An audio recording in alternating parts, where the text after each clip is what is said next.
old, and I think it just got a double hit of shock, and so it's going to just take a little bit longer for it to pop back in. Okay. Yeah, but the structure on it's still really good, and like that's really nice fruit. Oh, thank you. Excellent. Okay, we may be live now. Maybe. Are we live? I think we might be. I don't know. I Can we think look so. at the screen? We're live. Oh, there we are. For it to pop back We in. are live. Awesome. Hi, Facebook world. It's Dave and Sarah with Bells Up. We're back. And this week with Wine Down with Bells Up. And we have our lovely guest, Stephanie Hofmann, who is joining us today to talk wine, of course, but also about all the amazing things she does in the Valley, which are numerous and incredibly impactful and important. And she also shills wine on the side too. So. That's just my hobby. Yeah, right. Yay. So Stephanie, we always start these out with, how did you get into wine? Yeah, I feel like I got into wine a lot different than most people in the Valley, just because I first went to, so I'm from Texas originally. My whole family didn't drink wine at all. We were a tequila family mostly, and like moonshine in the basement. So nothing wrong with that. Yep, nope, it's really great. It really, at 16, when you try moonshine for the first time, it makes you not drink for 3 years. So it did that for a really long time.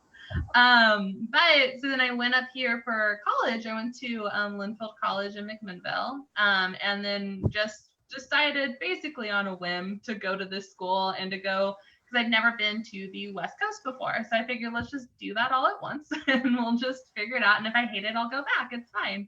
And so I got like dropped into the center of wine country and truly didn't know there was wineries around for about 3 years. It took until my junior year and someone was like, oh yeah, I work at a winery. And I was like, where? And they're like, everywhere. What are you talking about? And I was like, no, that doesn't exist. Because I also didn't have a car while I was down here. So I literally only was on the campus for like 2 years, basically. And so then I randomly was like trying to find a job because I needed some money. And so I was like looking through the college like help ads like section, and there was a like job description for the Oregon Wine History Archive. And I think that on the description is probably the Linfield College archive, so it didn't even have wine in there either. And I didn't know what an archive was. So I was like, but I can obviously do this job, it'll be fine. Because I needed a video editor. And I was like, it's gonna be great. We'll figure it out. And I have a habit of not Googling things before I go and research and go into like an interview. So I didn't look up what an archive was, but I figured it out as they showed it to me. And I was like, great, but this is fun. And I got the job. And then it ended up being where my focus ended up being just weighted on wine at that time, because that's where the grant money just happened to be that first semester. Mm-hmm. So it wasn't even like an active choice on my part. But my first day on the job, I was, we were doing like our first interview of January, because January is like a really big interviewing time for us. And it happened to be Bill Blosser. And I didn't know who that was. And so I just like went up and I was like, hi, what's your name? And he was like, Bill? And I was like, great, nice to meet you, Bill. Go this way. I think it's always that you don't know these things ahead of time. It makes it much less nervous about what's going to happen. Oh my God, yeah. Well, everyone in the archive was super nervous because they were really looking at the questions and the stuff. And I had been in journalism since like middle school. And so I was like, interviewing, that's easy. You just make questions and you talk to people. Who cares? And so they were super nervous. And then Stephanie, you should say, because I know there are some people on the call on this that don't know who Bill is. Yeah, we should. Oh yeah. No, I can say that. Okay, so we like sat down and like he was like just doing the interview, and he's one of the founders of our industry, like of the Willamette Valley wine industry. Him and his wife at the time, Susan Sokoloff, they both made Sokoloff Winery. And so they were just like a crazy intense team who were really focused on him, especially on preserving our land.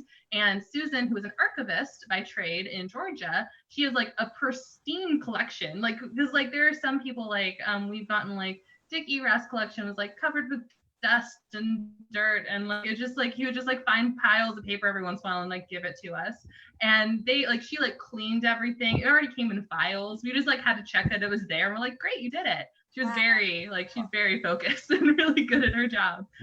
But he was explaining how he created this whole industry. And I was just sitting there and I was like, 1, there's a wine industry. Good to know. 2, he made it. That's also really good to know. And 3, it's actually really interesting because he is a very kind of on that bridge of scientific mind, but also he was in the politics of the wine industry, really.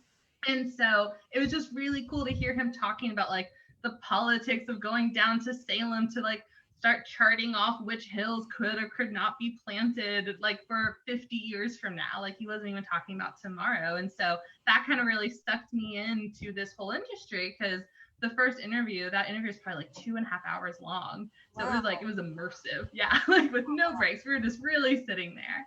And so then like that was my first introduction to it all, which was just really cool. And then since then, I just slowly got more into the interviews and learning more of the stories. And then just slowly just started to learn and meet more people in this industry and started to join it proper whenever I actually graduated college and went and worked at different wineries there and then started being part of different organizations and started to just build my connections further throughout our industry because it's just some really interesting people that just happen to be here. But it's just really interesting because I'm one of the few people that like decided to join into wine right away and like haven't had like, because a lot of people are first this, now this, and like now in wine. And so it's interesting, like I like made the active choice to do it. No, you guys, nothing about that. Well, and that's how we met you. We met Stephanie because she interviewed us for the Oregon Wine Archive. And so this poor Stephanie had no idea what she was walking into when she had to interview us. Actually, we did it right here on the porch where we're sitting now. And I can't remember, it was a couple of years ago, but and we were very impressed with Stephanie right away. And she certainly didn't show her newness to the industry or anything like that at that point. We were very impressed. She definitely seemed to understand what wine was at that point too. I didn't really just nodded a lot. I was like, yeah, I know. Well, like one of my favorite stories it was probably like 6 months after or even a year after I interviewed y'all. I was like interviewing the winemakers up at Seven Bridges up in Portland. And they, for some reason, were talking about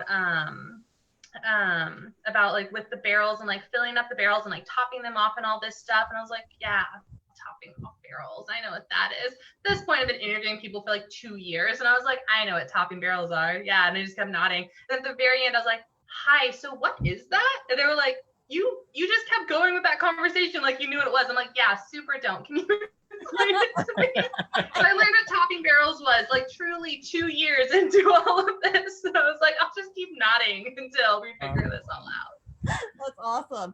Well, sometimes even today, sometimes I hear terms that I'm like, what?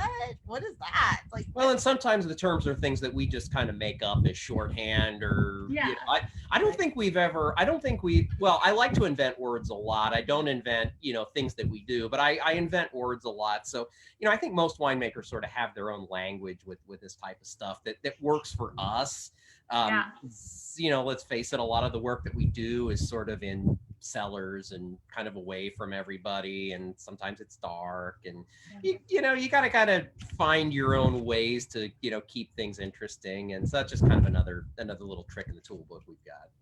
Yeah, no, I love looking at all the cellars just throughout the valley and seeing how all the winemakers like label their barrels and how they put them all, and especially when you start getting to like really big teams, it has like a language that the whole team knows. So then usually it's a lot more common, like they'll write the vineyard on the barrel. But if you go to like a winemaker that has like, these are my 4 barrels, it's like, is there anything on there? No, I just know what's in those barrels. It's fine. Yeah. Yeah, that's true. Well, Dave writes writes notes on his barrels, but that's only because he's so old he can't remember what's in each one or anything is. What's in there, what he did. Yeah. And I'm the only one that can read it too, so it is job security in that sense. For sure. So how did you get into and talk a little bit about some of the diversity and inclusion groups that you're involved in? I know you're involved with Assemblage. Yeah. So if you want to start with that one, but you're also involved in, what did you do? Was it Salud that you were involved in? No, it's Ivoy. Ivoy, that's right. Yeah. So yeah. Talk a little bit about those. Yeah, so my major in college had nothing to do with wine, funnily enough. Yeah, I was a little too late on that. I was like, we already committed to something here. But my major was communication arts with a media studies minor, and my communication studies was specifically like gender and multicultural communication. And I remember my senior year, I was in I think it was a storytelling no, it was diversity in wine class. It was my senior year. I was in that class at Linfield, and I like wrote a whole paper about like my struggle of entering an industry that's very luxury focused, that's really hard to get into, that tends to be very elite, very white, and has a very like, it's just very tradition heavy, while having this whole mindset that I built up for 4 years of how the world should work. And so I was like really struggling with that. And like I remember a lot, and still do, talk to my old advisor about like how much that conflict was just really rising me. I'm like, should I even be in wine? Like that seems really selfish with my time to like be crushing grapes and making juice all day. Like it was just like one of those things that I was like, is this like what I should be spending my time when there's like all this stuff happening in the world? And so I kind of was like wrestling with that a little bit, but knew like I just felt really drawn, and still do like daily. I like have this thing behind my computer right now, but it's like, it literally is like, why are you in the industry? It's like a little post-it. And I like look at that every day. And if the answer is not because like I'm passionate about it, or because I love the people in it, or like I don't have a reason to be in this industry, then like I'll just leave it and I'll go somewhere else. It's fine. I can find wine other places. Cause like there has to be a reason for me to want to like stay in this industry. So I've always been really drawn to it. And so with that, but still having just the way I see the world, naturally, I just like kept bringing up ideas of just like, if you have like a Black person come into your tasting room, like maybe don't take 50 photos of them and only post that person every single time you want to promote an event. Like, it's just like, no, like you can't just tokenize people that way. But it's also really complicated because you like, how do you talk about marketing and all these different things if no one from a group is coming to your tasting room? So you want to attract people. It's a really complicated project. And so I was just wrestling with that just on my lonesome, just at night for fun. And so I just, as you do, but I eventually just started talking with more people about it, because I just kind of assumed, I was like, I must be the only one in the world who thinks this way.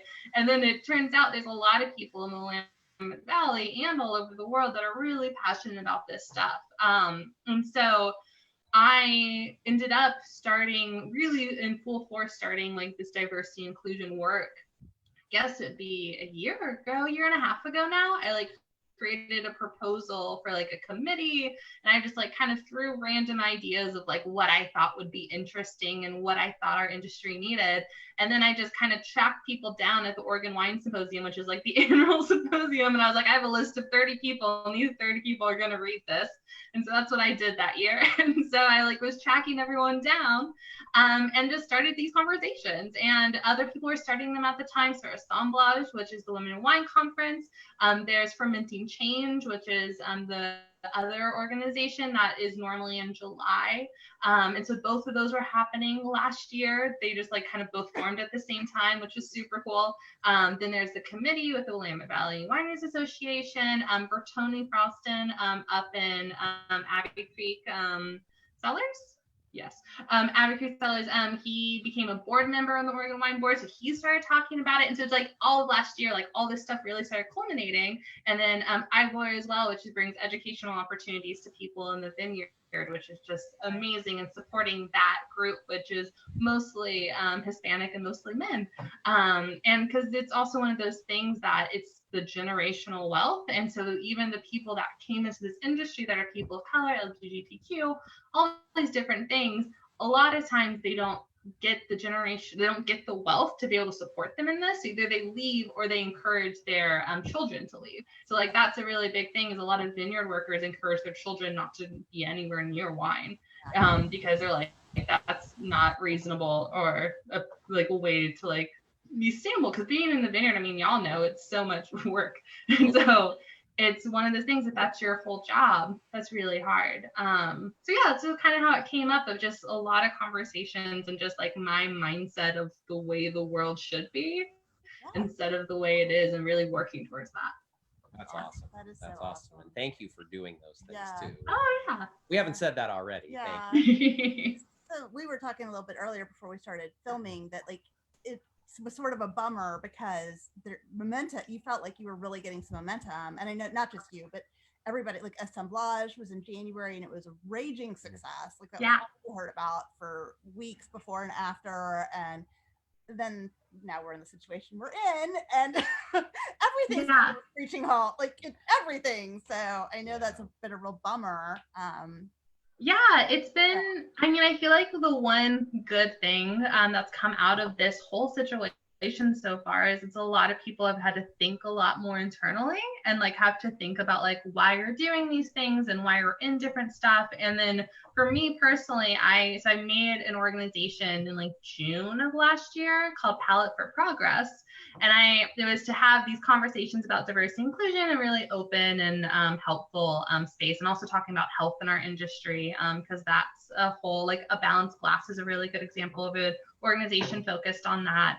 But just trying to have these conversations, and then I got swept up in harvest and like sales and like all these different things that were happening. And so then I just like was like, it's fine, I'll just worry about that another time. And like because of all this, it's kind of like recommitted me to like focusing on that. So I'm like building out a website right now. I'm like, you know, doing the things that I always imagined I would do, but I was like, later, it's fine, we don't need to do that right now. And so it's, even though I feel like things have halted almost, I feel like it's gotten a lot of us to rethink of like why we're doing this, what's a good next step, and kind of focusing on things. And then hopefully whenever it starts lifting, we can really commit in a very strategic way going forward, instead of being a little bit more impulsive of like, well, that worked, what's next type of thing. Right. But so that's a little like silver lining that I'm kind of excited about. Yeah, it does, I think, force you to slow down and look at your to-do list and prioritize a little more. Yeah. So, yeah, absolutely. So, well, speaking of harvest, we have with us today, I know you guys have been watching us drink. Dave and I are sitting out on the wine porch, and yay me, I just got a little protein in mine. But today we are, and Stephanie is too, graciously agreed to help consume I never get this right. some Pinot Blanc with us. So we have our 2019. Yeah. So bottled back on March the 2nd. Just before life got fun. So yeah, that we'll talk in a future episode. We'll talk about the rosé, which got caught up in the fun, but at the very least, this one avoided it. And this kind of gives us our first opportunity to talk about a couple things. One is the 2019 vintage. This is the first 2019 vintage wine that we have broken out here. And as for those of you that have sat down with us in the past, and we talk about a lot the idea that every vintage is very different here in Oregon. It's one of the things that makes Oregon wines special, wonderful, and at times frustrating and agonizing. And 2019, you know, the 2019 vintage was probably a sign that weirdness was coming, because we had a year that it was overall a little bit cooler than usual, a little wetter than usual. Our September, which is usually sort of that last kind of push of harvest and kind of that last bit of ripening, we had days in the middle of September right before harvest that were in the mid 30s at night and raining. There were some concerns about frost maybe getting us, and it didn't, thank goodness. I'd say we narrowly averted disaster. But what we're seeing is sort of a much lighter and gentler vintage, which I think is wonderful and amazing. And it's going to be a complete change from the 2018 vintage when it comes out, which was just stinking hot, and those wines are going to be big. These things are much softer. These 19s, I should say, are much softer, much more delicate. And so we'll let Stephanie sort of talk about her opinions here in a minute. But the one thing I want to talk about a little bit first is, why do I make Pinot Blanc? What is Pinot Blanc in the first place? Most of you are more familiar with Pinot Gris than with Pinot Blanc. And Pinot Gris, I think, is number one by far in how much acreage of that particular grape is planted here in the Willamette Valley. Chardonnay is number 2, Riesling's probably 3rd, and then Pinot Blanc is somewhere down the. But Pinot Blanc and Pinot Gris are both result from genetic mutations of the Pinot Noir grape. It's a really neat thing to see how Pinot can, just change and mutate naturally. Of course, these mutations are good things as opposed to other mutations, not so good things. But anyway, so what's neat about it is every time this process happens, you're going to get a grape that's very, very different. Obviously, like I said, there's a ton of Pinot Gris here. There is nothing wrong with Pinot Gris. I'm just personally not a fan of it because I just don't find it very interesting, very complex. We have a lot of amazing winemakers here in the Valley, but I've only really had a couple Pinot Gris that I thought were interesting. And at some point, that common factor ends up being the grape itself. So, it just goes that way. What I love about Pinot Blanc, and I've always loved about Pinot Blanc, is there is a minerality to it. There is a complexity to it. You get kind of the citrusy flavors with a Pinot Blanc, but with a depth that you definitely get more of than with something like a Pinot Gris. And it's one of the reasons why I've always loved it. In a future episode too, we'll talk about the Seyval Blanc, but at the very least, what this gives us is something that, I think is, kind of brings that complexity and that it's something that's, kind of people can identify with as not, it's not a weird wine or anything like that. It's just a really nice wine, but it gives you a lot of complexity. My whites never touch oak. That's kind of my one of my very few hard and fast rules, but building body on a wine like this is really important. So what I do is to make the wine, I leave this on its what we call the fermentation lees. Now I'll define that in a minute. But in a stainless steel tank. Now the fermentation leaves are the dead cells, yeast cells that kind of happen as, while you can imagine, imagine you're looking at a cross section of a tank, right? While it's going on, everything's going to look very cloudy. You've got carbon dioxide being released as the yeast it's doing its job, and everything's just sort of bubbling around.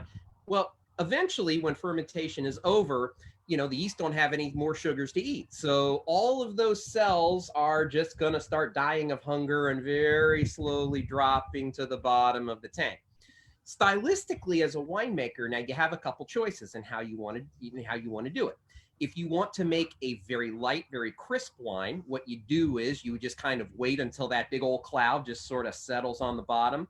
You would siphon off the cleaner wine from up top and you'd filter and bottle it pretty much right away, and you'd get that crispness going. If you want to make a wine with a little bit more body, what you'll do is you will stir up those dead yeast cells back up into suspension. And for me, I do it every 2 to 3 days, roughly. Just kind of keep that stir. It can be as simple as just turning your pump on and just recirculating the pump, just kind of stirring everything back.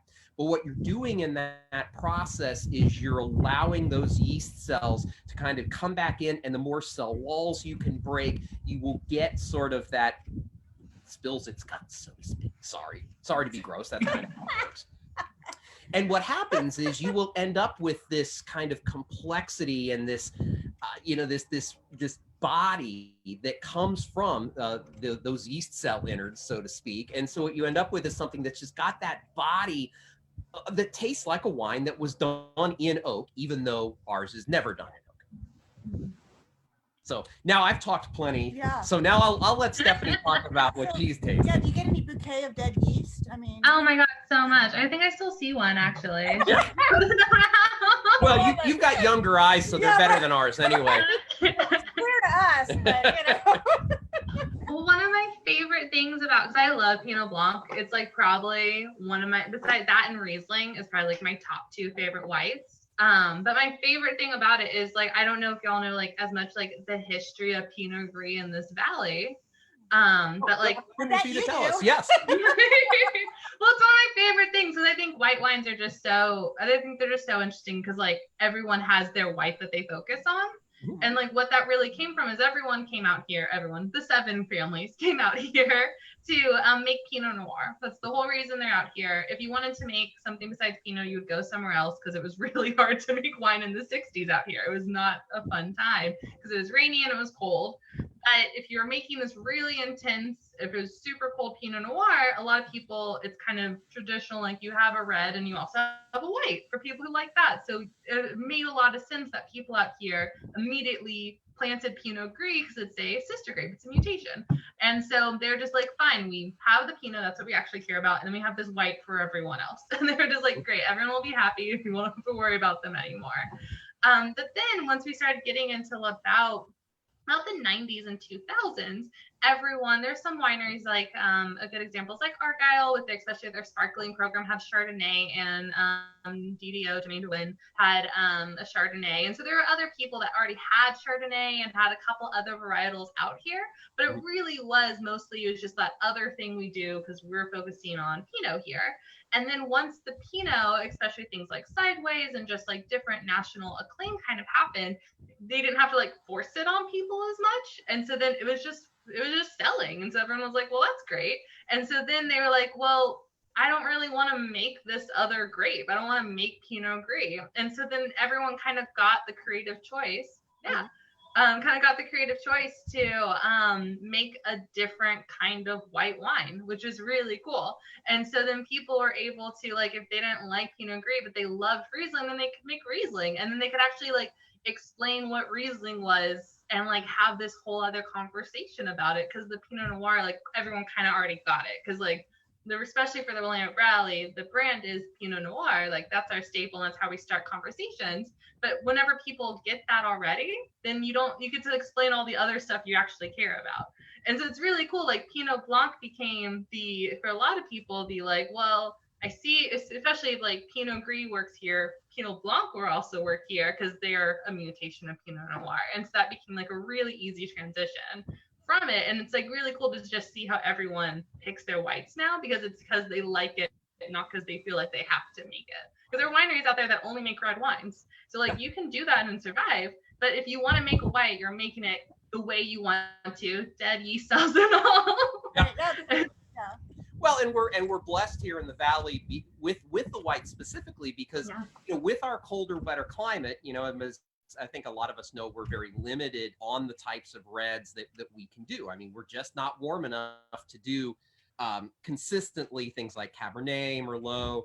Syrah kind of is spotty in just the results at this point. But the whites, we have so many options, and none of them are bad. I mean, you're not limited in that respect. And what we're seeing new ones being tried all the time. Really, it's kind of a neat time in the marketplace because with white wines kind of getting now more and more appreciated out there. There's a great world out there to be able to bring in and plant and just expose folks to new exciting things, as we've done with the Sauvignon Blanc, and plenty of other folks in the valley are doing their own things too. So that's really, I think, something that all of us across the valley can focus on and really bring some exciting new things to bear for our consumers. Yeah, and I feel like it's like a place to like be creative because so many people in the valley are just so much of the way you make Pinot is like minimalist techniques, a little bit of oak, but not too much. And like it's just we kind of have our terroir is so not aggressive is not really the right word, but it's just so distinct that like the Pinot Noir will do its own thing. It will have its own flavor. So then you get to actually be creative and have a lot of fun with all these other different wines, which mostly ends up being white wines, which I think is just super cool. Absolutely. So then the other thing you and I were talking about earlier, Stephanie, there's a distinct difference between Pinot Blanc and Pinot Noir Blanc, right? So I don't know that a lot of people understand that. You want to tackle that one or? Yeah, I can. Yeah. So, well, like in which way? So Pinot Noir Blanc is a white wine made from Pinot Noir grapes, right? Yeah. Okay. Yeah. And so it's just like it's just like completely different grapes at that point, right? Which is just super cool. Because also like white Pinot Noirs are just like their own crazy thing. Yeah. Because it's just completely, it's like the way like you can make rosé out of Pinot Noir. It's just you're adding, there's different ways to make rosé, but a lot of times you add a little bit of grape skin contact so it gets that like hints of flavor, and then you take it out and so it stays that really beautiful pink. And then for the Pinot Noir Blancs, you just press the Pinot Noir grapes like you would with a Pinot Blanc or a Pinot Gris, so it sees no skin contact, but it's just this completely different grape. And for me, I know whenever I try them, a lot of times my brain goes like, this is a Pinot Noir, why does it taste this way? And like my brain just, every time I've had a Pinot Noir Blanc so far, my brain just gets really confused of like why that's going on.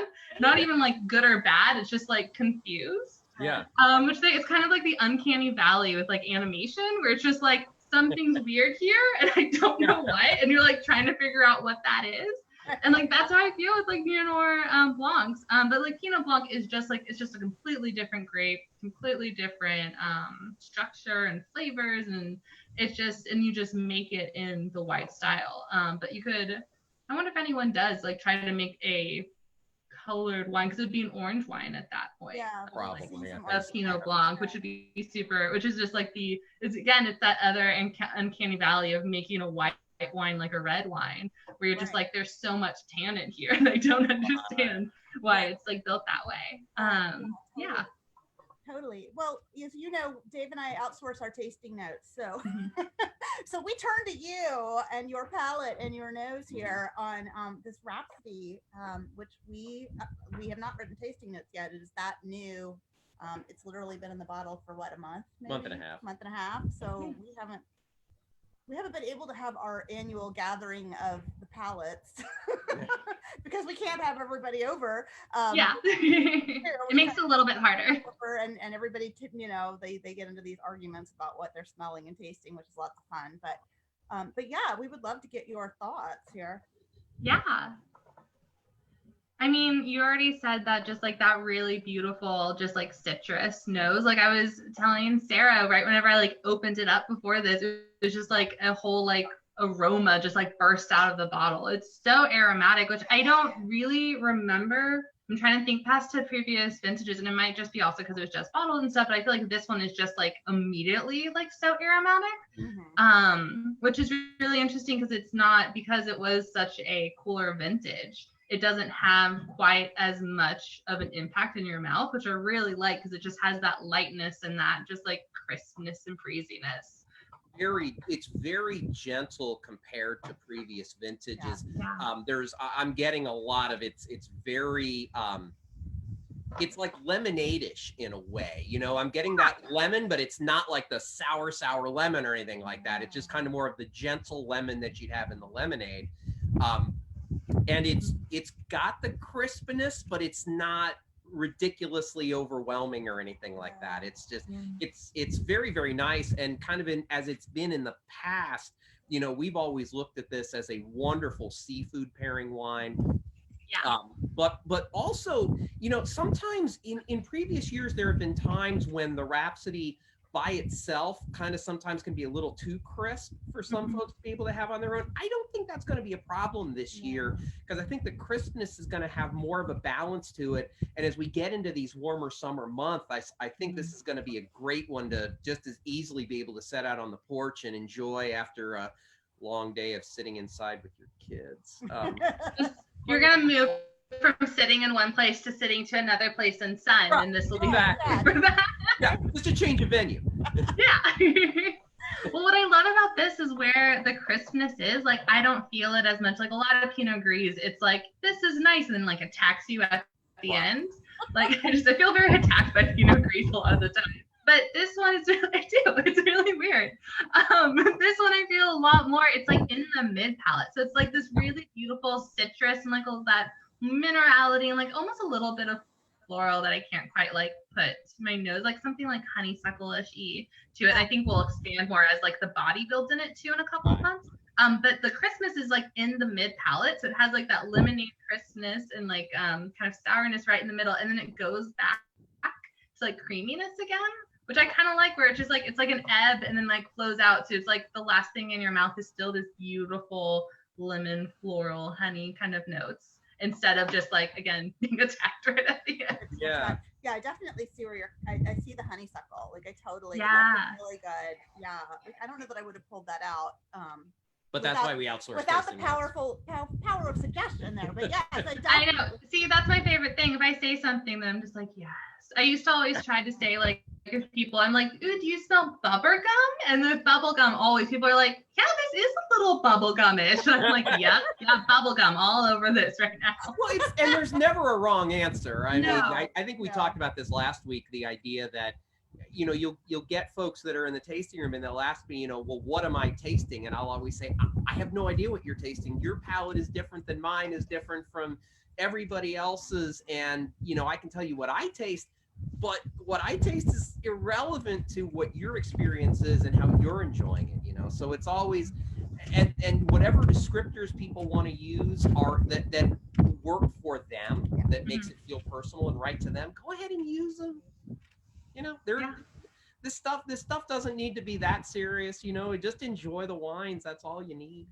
Yeah, well, that's like going back to diversity and inclusion. Like the people who made our tasting notes traditionally tend to be like 7 straight white men. Like that's just kind of like who made these all. Point. Yeah, and so like the fact, and it's and they tend to be wealthy because they have the ability to go out and taste all these like different things and say like this is the right way and the wrong way to taste these. But it's one of those things, if you've never tasted an Asian pear, you don't know that this tastes like Asian pear. And so, but it's also one of those things, if you've never tasted a certain spice from a culture, then you wouldn't know that this would also taste that way. And so it's really cool when you start crowdsourcing your tasting notes. You then are also like crowdsourcing different cultures, and like then you get different food pairings and you get different memories and like all these different things. Like I love whenever, because like smell and taste are so connected to memories. Like I love when people use memories and tasting notes. I think that's the coolest thing in the world because it's so much more personable. Like I know one of my favorite wines is from 2013. It was a beautiful red blend, but like I would always say it tasted like my grandma's cherry cobbler while walking into like a wood shop. And like that's what it smelled like. It was the best smell in the world. But it's one of the things like you don't know what my grandma's cobbler smells like, but like because it has a memory and like an emotion to it, you like feel that in like a really big way. And I think it's just really cool when you start breaking it down from like these like checking off boxes or like yes, no tasting notes, and you just like let people taste whatever they want to taste. Absolutely. Exactly. Well, Stephanie, we tried to keep these to about 30 minutes or so. We've kept you longer, of course, because that's what happens whenever we get together. Thank you so much for doing this with us. Yeah. Appreciate it. Yeah, and thank you for making the wines delicious. Oh, of course. Thank you. Well, I'm sure we'll see you soon. Hopefully sooner than later. Hopefully we'll all get to be out and social again. But yeah, we appreciate seeing you.